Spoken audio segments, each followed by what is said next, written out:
Hey, this is Dr. Diane from the Shenandoah Valley Discovery Museum. Thank you so much for joining me for Read Aloud Time. Today, we are going to blast off to read one of my very favorite books, A Big Mooncake for Little Star by Grace Lin. While we read this story, I want you to look for the different moon phases and see if you are able to identify them at the end. Are you ready to read? Let's blast off. A Big Mooncake for Little Star, written and illustrated by Grace Lin.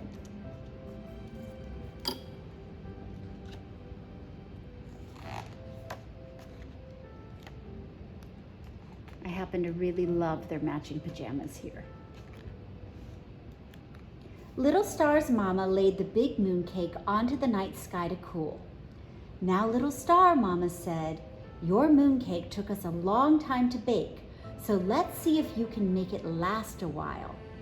Can you remember not to touch this big mooncake until I tell you to?" "Yes, Mama," Little Star said, nodding. What do you guys think? Is she going to be able to resist? And Little Star remembered as she brushed her teeth, washed her face, snuggled into bed, and fell asleep.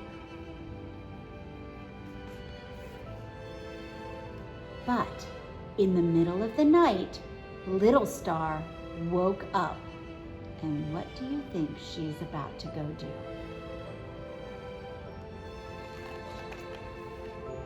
She forgot everything her mama had said, and she only remembered the big mooncake.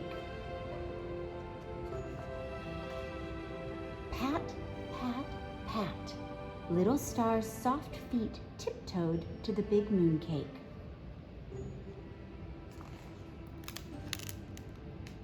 Would her mama notice if she took a tiny nibble?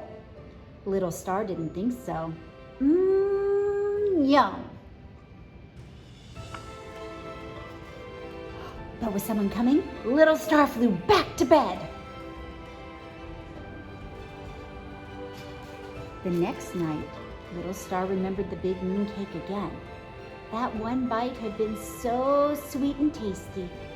Was the cake still there?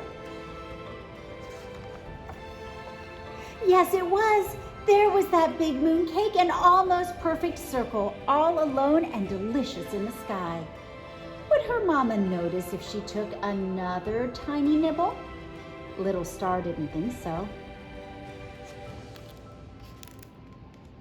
Yum! Little Star flew back to bed. And the next night, what do you think Little Star remembered? The big mooncake, of course. Would Mama notice if she took another tiny nibble? Little Star didn't think so. What do we notice is starting to happen to our moon? And the night after that, what did Little Star do? Nibble, nibble, yum. Night after night, Little Star took tiny nibble after tiny nibble of the big mooncake, and what do we notice? It looks just like our moon phases, and it's getting smaller and smaller and smaller until there's hardly any left showing. Until one night, Little Star's mama went to look for the big mooncake. Where was it? It was gone. Instead of a glowing round cake, there was just a trail of twinkling crumbs.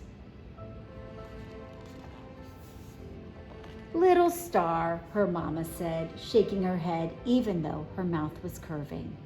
You ate the big mooncake again, didn't you? Little Star looked up, her grin reflecting her mama's smile. Yes, Mama, Little Star said, nodding. Now let's go make another one. And so off they went to make another mooncake. And your challenge is I want you to go through and I want you to look at the different moon phases and see if you can identify and name them. Thanks for joining me for story time today. At the beginning of the month, you'll see the new moon, which is the shadowy side of the moon, which makes it a little bit harder. Eventually, you'll grow to see some lit piece, which is a crescent. It's a little sliver. It will grow to eventually show the quarter moon. It looks like half, but really you're only seeing a quarter of the lit part. The waxing gibbous is eventually growing to be a larger section, but it's not yet quite the full moon. The full moon is completely circular. It lasts for a couple of days, and then it will shift to the waning gibbous. So the light is slowly fading. You'll see the last quarter moon, and right after the last quarter moon, is the waning crescent, which is another little sliver, until finally you see another new moon, all shadow.